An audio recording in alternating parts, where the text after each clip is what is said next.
आज एक अहम विषय के ऊपर इस प्रेस वार्ता को संबोधित करने के लिए हमारे बीच राष्ट्रीय प्रवक्ता श्री गौरव भाटिया जी मौजूद हैं। उनके साथ पश्चिमी दिल्ली से सांसद श्री परवेश साहब सिंह वर्मा जी मौजूद हैं। अब मैं निवेदन करूंगा श्री गौरव भाटिया जी से कि आप सबको संबोधित करें। गौरव भाटिया जी। सभी पत्रकार बंधुओं को नमस्कार। और जैसा सर्वविदित है कि बारिश हुई और उसके बाद दिल्ली जो है वो भी बारिश की चपेट में आया और यहां के जो नागरिक हैं उनको असुविधा हो रही है। पानी जगह जगह जमा हुआ है और हमने देखा किस तरह से एक केंद्र की सरकार है, भारतीय सेना है, एलजी साहब का ऑफिस है, एनडीआरएफ की टीम है, रात दिन एक करके जनता की सेवा में लगे हैं।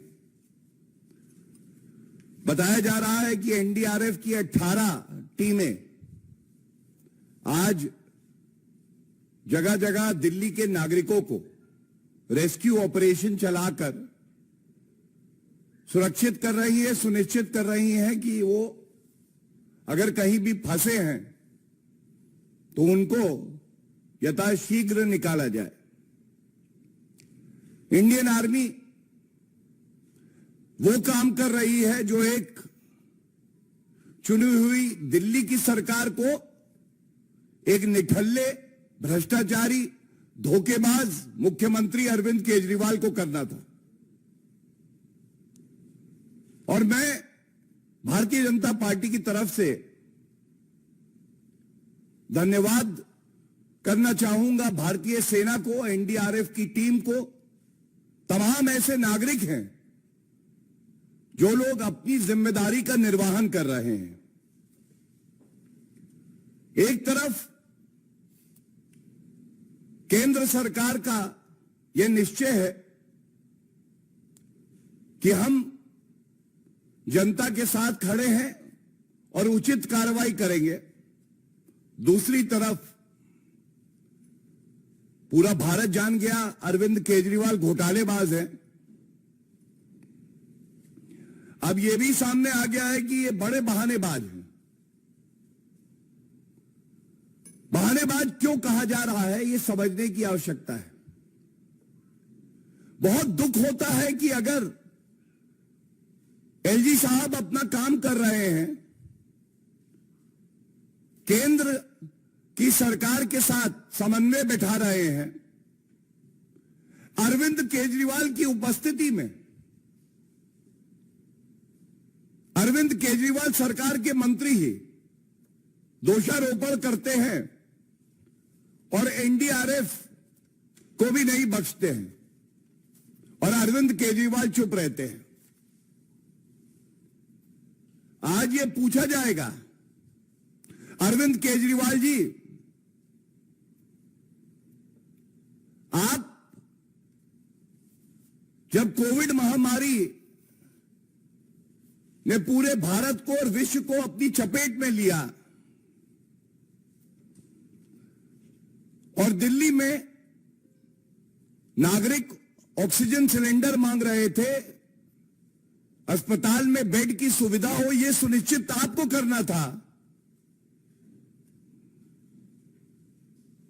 दवाई हो यह आपको सुनिश्चित करना था। तो अरविंद केजरीवाल जी ने बोला, देखिए जी, ये जो बिहार के लोग आ रहे हैं उसकी वजह से बेड की कमी हो गई है। अच्छा, प्रदूषण की समस्या आई, अरविंद केजरीवाल जी ने पूर्व सरकार जो पंजाब में थी उस पर दोषारोपण किया, हरियाणा सरकार के लिए कहा कि यह जिम्मेदार है, लेकिन खुद जो करना था वो नहीं किया। अब जल का संकट आया, यहां दिल्ली में हम देख रहे हैं किस तरह से पानी जगह जगह भरा हुआ है। अब बता रहे हैं कि गलती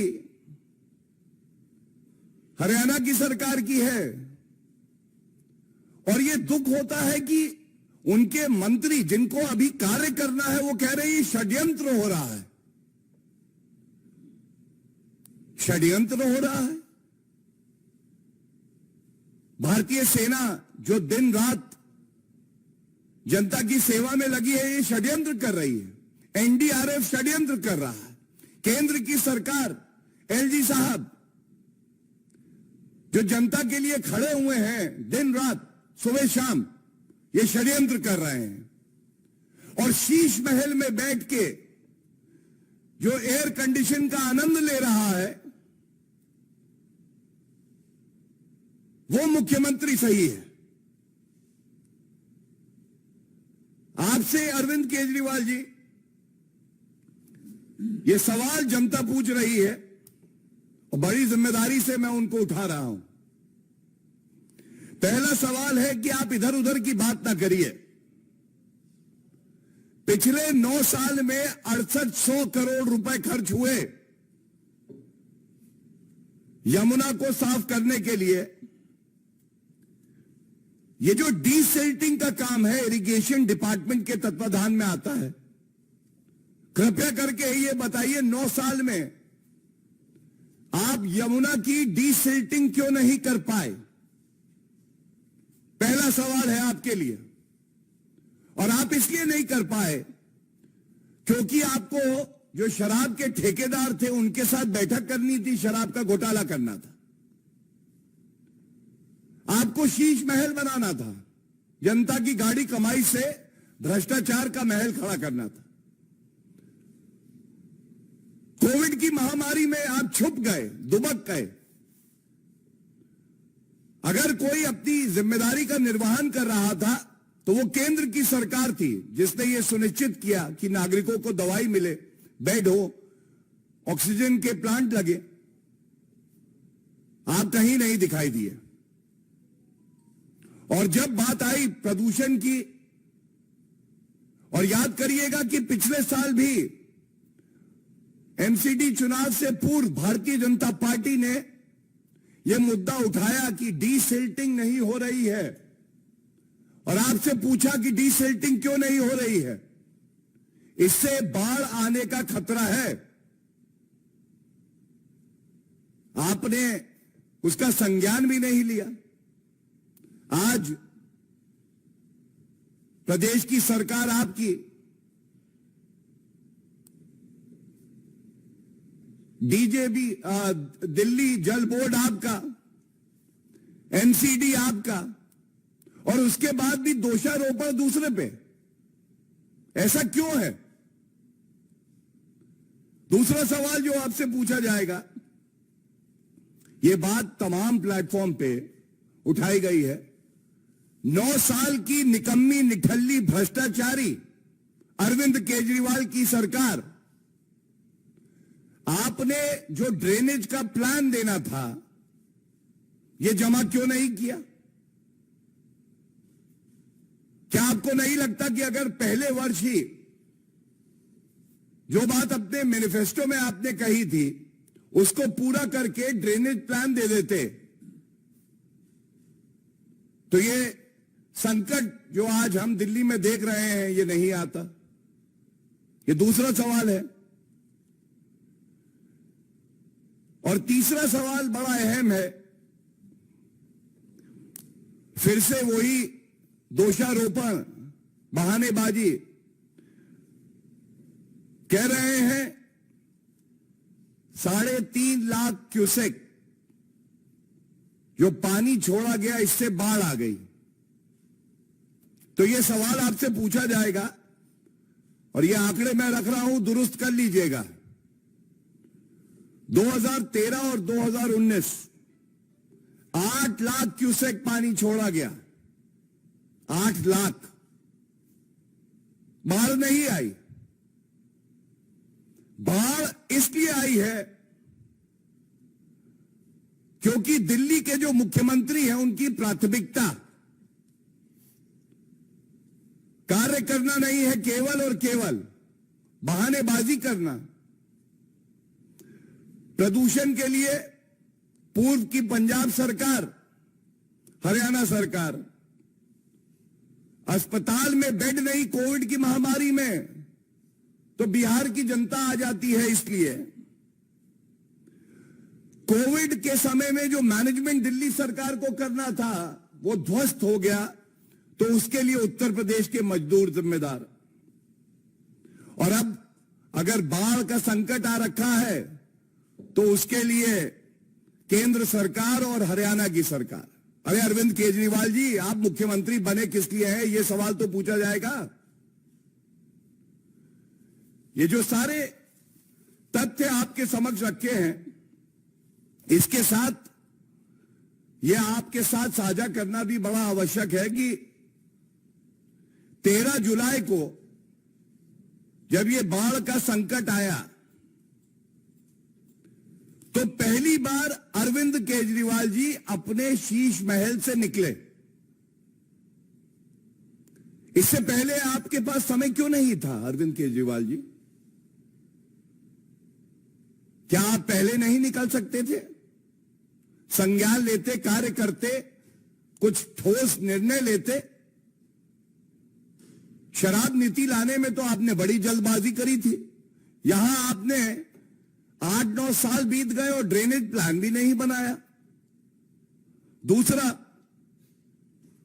जो सीवर लाइंस हैं उनकी डीसिल्टिंग 8 साल से नहीं हुई। जब डीसिल्टिंग नहीं होगी तो जो कैपेसिटी है पानी के आउटफ्लो की वो कम हो जाती है। इस पे अराजक अपराध पार्टी थी, जो अब धोखेबाज पार्टी भी है, बहानेबाज पार्टी भी है, कुछ नहीं बोल रही। आज उनके एक वरिष्ठ नेता ने प्रेस कॉन्फ्रेंस करी, षड्यंत्र हो रहा है हमारे खिलाफ।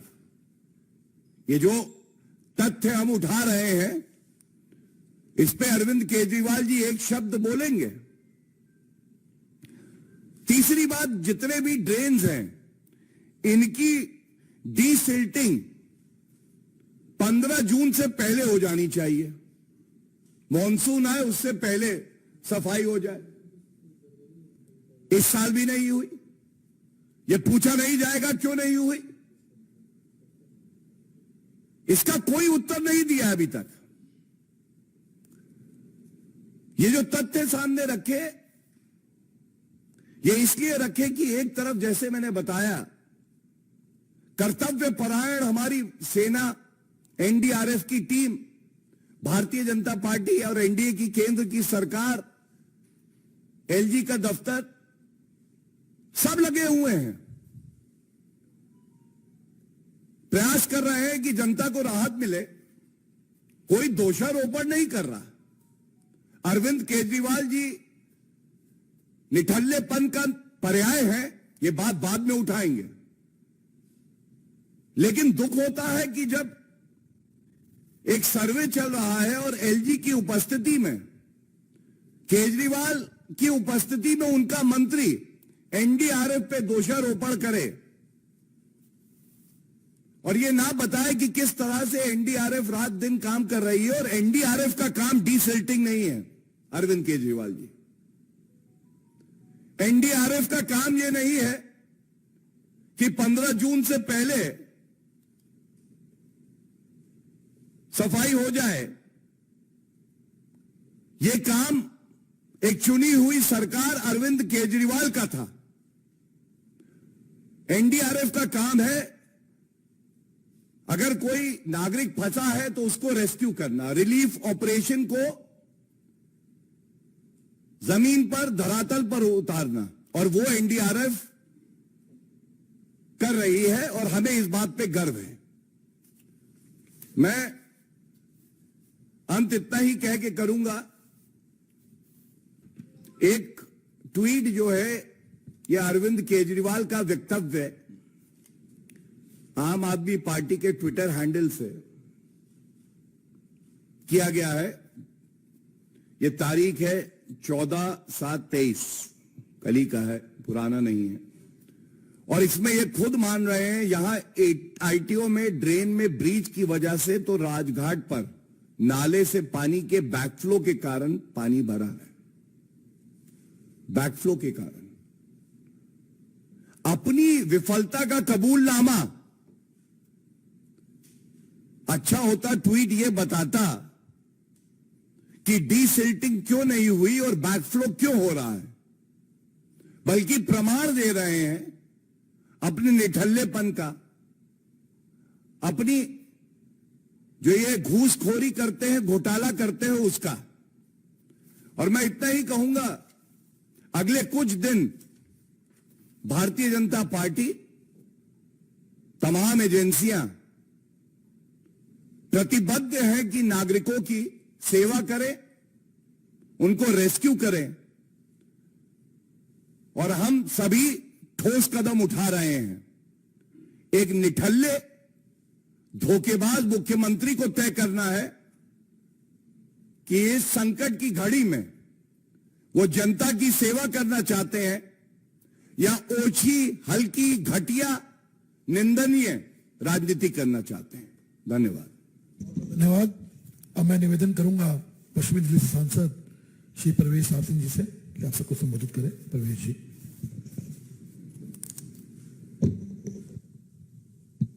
अभी जब भी केजरीवाल जी से पूछा जाता है फ्लड के बारे में तो वो एक ही बात कहते हैं कि हमें इस मुद्दे पर राजनीति नहीं करनी चाहिए, और अगली लाइन में ही वो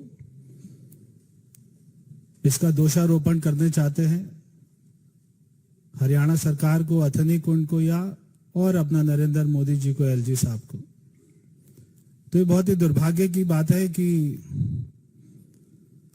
हमारी सरकार, भारत सरकार, जहां पर उनके बिना मांगे ही उनको सारी मदद कर रही है, और उस एजेंसी के ऊपर भी ये लोग आरोप लगाने से पीछे नहीं हटते हैं। एक एनडीआरएफ जैसी एजेंसी, जिन्होंने ना केवल, हम जानते हैं केदारनाथ में जब आई थी बाढ़ तो वहां पर पहुंचकर सब लोगों को रेस्क्यू किया था, और देश के अनेक कोने कोने में इससे फर्क नहीं पड़ता कि कौन से राज्य में क्या सरकार चल रही है, एनडीआरएफ हमेशा वहां पर पहुंच जाती है। और ना केवल देश में, हमने देखा कि टर्की में भी अभी एनडीआरएफ गई और वहां के लोगों उन्होंने मदद करी। ऐसे समय में जहां पर अरविंद केजरीवाल को एनडीआरएफ का उनको शुक्रिया करना चाहिए, धन्यवाद करना चाहिए, ऐसे में वो उनके ऊपर में इल्जाम लगा रहे हैं कि वो देर से पहुंचे। बहुत ही दुख की बात है। और ये कोई पहला ऐसा वाक्य नहीं है, पुलवामा में भी हमने देखा था। ये उनकी आदत है अरविंद केजरीवाल की कि हमारे आर्मी के ऊपर में, हमारे अर्धसैनिक बलों के ऊपर में बार बार उनकी काबिलियत पर, उनकी निष्ठा पर सवाल खड़ा करना और उनके मनोबल को गिराना। अगर आज भारत सरकार इससे अपने हाथ पीछे खींच ले तो दिल्ली की क्या स्थिति होती और क्या स्थिति होगी हम सभी जानते हैं। आज चाहे डीडीए है, चाहे पुलिस है, चाहे कोई भी भारत सरकार का डिपार्टमेंट है, आज वो दिल्ली सरकार के साथ में खड़े होकर काम कर रहा है और कोई आरोप नहीं लगा रहा। सब अपना चुपचाप काम कर रहे हैं। मगर केवल वो पार्टी जो दिल्ली में 8 सालों से राज कर रही है, वो बार बार आरोप लगा रही है।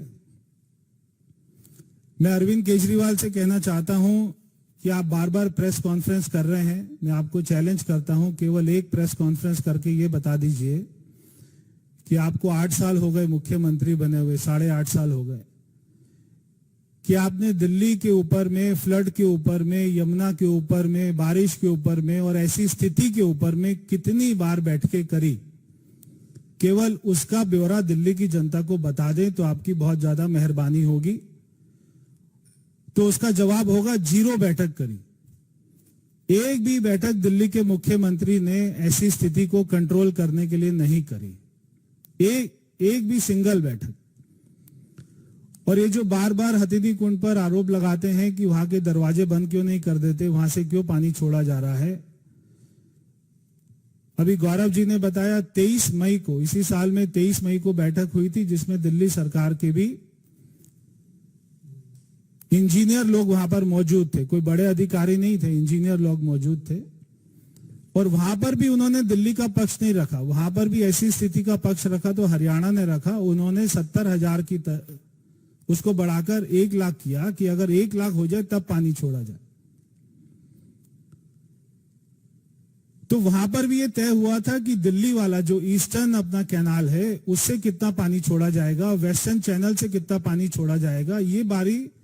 ये सारी बातें 23 मई की मीटिंग में बात हो गई थी। और अपना दोनों चैनल में कितना कितना पानी छोड़ा जाएगा ये भी उसमें दिल्ली के और हरियाणा गवर्नमेंट के हस्ताक्षर है। तो दिल्ली सरकार को पता था कि बारिश की स्थिति में उसके यहां पर कितना पानी आएगा, और जितना पानी आना था, जितना पानी उस मीटिंग में तय हुआ था उतना ही पानी छोड़ा गया, उससे कोई भी 1% भी पानी ज्यादा नहीं छोड़ा गया।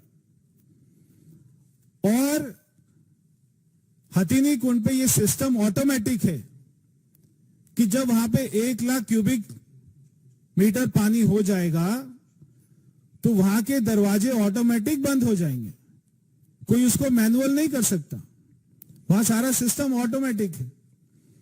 अब केजरीवाल का ये बार बार बोलना कि हथिनी कुंड के दरवाजे क्यों नहीं बंद कर देते, वहां से क्यों पानी छोड़ा जा रहा है, ऐसी बात केवल एक जो है पढ़ा लिखा अनपढ़ गवार आदमी कर सकता है।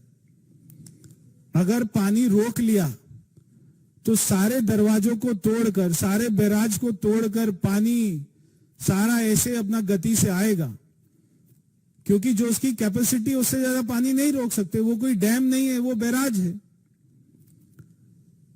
तो एक अनपढ़ और गवार आदमी केजरीवाल जैसा ही ऐसी बात कर सकता है कि वहां के दरवाजे क्यों नहीं बंद कर देते। ऐसी बातें वो इसलिए बोलते हैं क्योंकि दिल्ली की जनता को गुमराह कर सके, और कोई कारण नहीं है। हमने आपको ध्यान होगा छठ के समय भी एक आपको बताया था कि यमुना की सफाई वो इसका सबसे बड़ा कारण है कि आज जो बाढ़ आ रही है यमुना के आसपास में, कि वहां पे जो सिल्ट है, ये अरविंद केजरीवाल बोलते थे कूड़े का पहाड़ बना रहे, मगर इन्होंने दुनिया में पहली बार हुआ है कि पानी के अंदर में कीचड़ का पहाड़ बना दिया। 8 साल पहले वहां पर जितना कीचड़ था आज उससे 5 गुना ज्यादा कीचड़ है। 8 सालों में यमुना में एक बार भी डीसिल्टिंग नहीं हुई है। आज जो वजीराबाद रिजर्वेयर है, आज केवल वो अपनी 10% कैपेसिटी पर चलता है, उसके अंदर में इतना सिल्ट है कि जब पानी कम आता है तो केजरीवाल बोलते हैं पानी नहीं छोड़ रहे, दिल्ली की जनता को पानी नहीं मिल रहा। पानी आता है तो वजीराबाद रिजर्वेयर को यूज नहीं करते क्योंकि वो केवल 10% कैपेसिटी पे चल रहा है। अगर वो पानी वहां पे स्टोर हो तो उस पानी को दिल्ली की जनता भी यूज करे, और अगर वो सिल्ट हटा दें तो उसकी कैपेसिटी और बढ़ेगी, और ये जो पानी इधर उधर जा रहा है ये उसमें ही ठहर सकता है। मगर हम तो कुछ काम करेंगे नहीं, क्योंकि हमें मालूम है कि अगर ऐसी स्थिति आएगी तो नरेंद्र मोदी जी आ जाएंगे, वो एलजी साहब को फोन करके पूछेंगे और सारी फोर्स को, आर्मी को, एनडीआरएफ को लगा देंगे। और हमारा काम तो एक ही है कि हरियाणा, यूपी और पीएम और एचएम और एलजी, ये 5 लोगों के ऊपर में आरोप लगाना और उससे बच जाना, हमारा काम तो केवल यही है।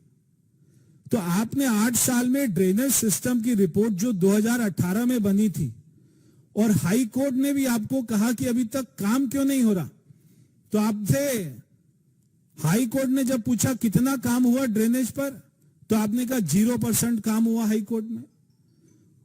और वो रिपोर्ट बनी हुई है 2018 की। अगर आपकी यमुना में डीसिल्टिंग हो जाए और आसपास की वो जो 2-2 फुट की दीवार है उसको आप थोड़ा बड़ा कर दें, और आसपास की जो रोड है, रिंग रोड है, वो तो पीडब्ल्यूडी की है, दिल्ली सरकार की है, वहां पे कोई ड्रेनेज सिस्टम नहीं है, वहां पे कोई सीवर सिस्टम नहीं है, वहां पे जैसे ही पानी आता है तो पानी रुक जाता है क्योंकि सारा चौको ब्लॉक है। तो आप अपने सिस्टम को दुरुस्त नहीं करेंगे, आप केवल आरोप लगाने का काम करेंगे। ये बहुत ही शर्मिंदगी की बात है। बार बार चाहे दिल्ली में हवा खराब हो तो वो भारत सरकार कर रही है, हरियाणा कर रही है, पंजाब नहीं कर रहा, हरियाणा कर रही है। दिल्ली का पानी मैला हो तो वो भारत सरकार जिम्मेदार है। हमारे दिल्ली की जमीनों पर ऐसी बाढ़ सी स्थिति आ जाए तो वो हरियाणा कर रहा है या हथिनी कुंड कर रहा है। 45 साल पहले ऐसी स्थिति आई थी बाढ़ वाली, आज 45 साल बाद आ रही है, क्योंकि आपने काम कुछ नहीं किया। जब आप कोई काम नहीं करते और अपने शीश महल की सुविधा में उसको भोगने में लगे रहते हैं, या जब आपको काम करना था तब आप जा रहे थे विपक्ष की पार्टियों के पास में मोदी जी को हराने के लिए, गठबंधन करने के लिए। दिल्ली में जब ऐसी फ्लड वाली स्थिति होती है तो एक आपका फ्लड बुलेटिन बनता है, और वो फ्लड बुलेटिन में ये होता है पहले से ये जितनी भी तैयारियां ये आज नहीं होती हैं। बारिश आने वाली है जून जुलाई के महीने में, सारी दुनिया को पता है कि दिल्ली में बारिश आती है। तो आपकी ये स्थिति, आपकी मीटिंग कब होनी चाहिए? आपकी मीटिंग होनी चाहिए 6 महीने 8 महीना पहले। आपके सारे अधिकारी बैठने चाहिए। जो आईटीओ का गेट टूटा, क्या वो मजबूत है या तो अगर वो गेट टूटा क्योंकि आपके बुलेटिन की मीटिंग नहीं हुई, कोई बुलेटिन नहीं बना, कोई मीटिंग नहीं हुई, वरना वो गेट की स्थिति का जायजा वो आपके 6 महीना पहले रिपोर्ट में आ जाता। आपकी सिल्टिंग की क्या स्थिति आपकी रिपोर्ट में आ जाती। मगर सिल्टिंग, इसको डिसिल्टिंग करवाने का सारा पैसा अगर 8 साल में 4500 करोड़ रुपए आप अपने विज्ञापन के ऊपर खर्च कर देंगे और उसमें सिल्टिंग नहीं कराएंगे तो फिर अपना दिल्ली की जनता को भुगतना पड़ेगा। मैं एक और बहुत ही अपना गंभीर बात करना चाह रहा हूं। अभी ये स्थिति आई और सारे लोग उसको बचाने में लगे हुए हैं। भारतीय जनता पार्टी के कार्यकर्ता, चाहे फल हो, खाना हो, सब लोग वहां लगे हुए हैं। क्या दिल्ली सरकार का कोई भी शेल्टर होम काम आया? इतने सारे लोग वहां पर बेघर हो गए। क्या दिल्ली सरकार का एक भी शेल्टर होम हमें दिखाई दिया जहां पर वो सारे लोगों को रहने को हो? आज उनको शौचालय तक की सुविधा नहीं है। ये जो अपने बड़े बड़े बोर्ड लगाते हैं केजरीवाल जी, सैकड़ों हजारों लोगों को शौचालय करने को नहीं मिल रहा, उनको गंदा पानी पीने को मिल रहा है। तो जहां एक तरफ एनडीआरएफ की टीम ना केवल आदमियों की जान माल की रक्षा कर रही है बल्कि जानवरों को बचाया, 350 गायों को उन्होंने रेस्क्यू किया, वहीं पर ये लोग केवल राजनीति का काम कर रहे हैं कि दिल्ली में जानबूझकर छोड़ दिया पानी, दिल्ली में जानबूझकर बाढ़ कर दी। भाई दिल्ली में सारे लोग आम आदमी पार्टी के तो नहीं है ना, दिल्ली में भारतीय जनता पार्टी के भी समर्थक हैं, दिल्ली में और भी लोग हैं, प्रधानमंत्री जी भी रहते हैं, भारत सरकार रहती है। कोई भी आदमी ऐसा क्यों चाहेगा कि दिल्ली को बाढ़ में डुबा दें? केवल आप स्थिति को नहीं संभाल पाए उसके ऊपर में आरोप लगा रहे हैं। ये इसके लिए आपको क्षमा भी मांगनी चाहिए और बिना आरोप प्रत्यारोप के भारत सरकार के साथ मिलकर आपको स्थिति के उसको निपटना चाहिए। बहुत बहुत